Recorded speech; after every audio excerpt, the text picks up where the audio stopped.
8 lagi rahsia Boboiboy Galaxy Baraju. Nombor 1.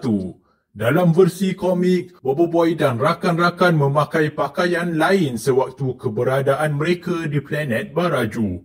Fang memakai baju perisai batu pemberian puak batu.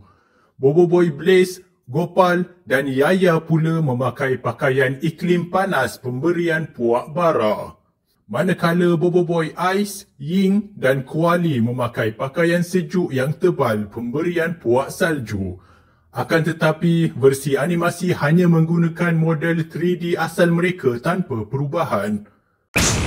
Nombor 2. Dalam versi komik juga, Gardu dan Yanari masing-masing memiliki haiwan peliharaan bertemakan ais dan api, iaitu seekor harimau alien bernama Tiger dan juga seekor burung bernama Toby. Pasti lebih menarik jika kita dapat lihat kedua-dua makhluk ini beraksi di kaca TV dalam versi animasi 3D. Nombor 3. Untuk Boboiboy Sopan pula, terdapat beberapa konsep seni asal menarik dengan pelbagai desain yang berlainan yang tidak digunakan. Kipasnya juga terdapat beberapa variasi menarik yang akhirnya ditolak ke tepi. Nombor 4. Boboiboy Sopan menjelmakan layar sopan untuk membantu mengemudi kapal terbang mereka yang kehabisan tenaga. Sememangnya, kapal layar solar wujud dalam dunia kita yang sebenar, yang menggunakan tenaga angin dan juga tenaga solar untuk bergerak. Aplikasi ini sesuai untuk kapal bergerak tanpa perlu bergantung kepada tenaga bahan api. Nombor 5.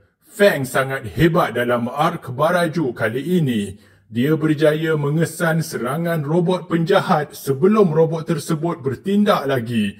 Kemudian berhadapan dengannya secara berseorangan sebelum akhirnya dibantu oleh Rokta. Kehebatan intuisi Fang membuktikan dia sememangnya merupakan ahli tapops paling berpengalaman di antara sahabat-sahabatnya yang masih mentah. Dan Fang sudah terlatih dalam pertempuran semenjak dahulu lagi. Nombor 6.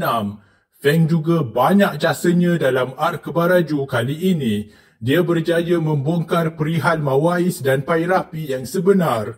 Fang juga berseorangan mengangkat kedua-dua makhluk batu api yang beratnya beberapa tan sehingga ke puncak gunung. Dan intervensi mereka berjaya menghentikan kegilaan kedua-dua Boboiboy yang telah hilang kawalan. Fang juga tidak memakan karipak berry, menjadikan akalnya masih waras dan membantu ketika serangan robot-robot jahat.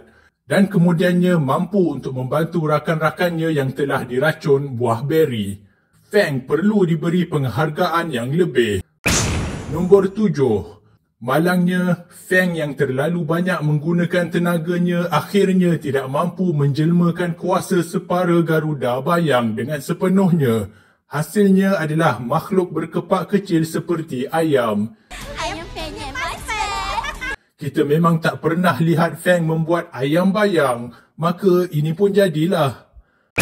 Nombor 8. Selain itu, kita dapat lihat kekuatan kaum batu api Rokta dan atuknya. Kedua-dua ini mampu memecahkan dinding tenaga kuat yang meliputi gelanggang puncak bakar dan beku. Kedua-duanya juga mampu memegang dan menghentikan pergerakan dua orang Boboiboy yang hampir mencapai tahap ketiga kuasa elemental mereka. Disebabkan sikap mereka yang kelakar dan sukakan perdamaian, kadang-kadang kita terlupa bahawa kaum batu api sebenarnya memiliki kekuatan yang sangat dahsyat.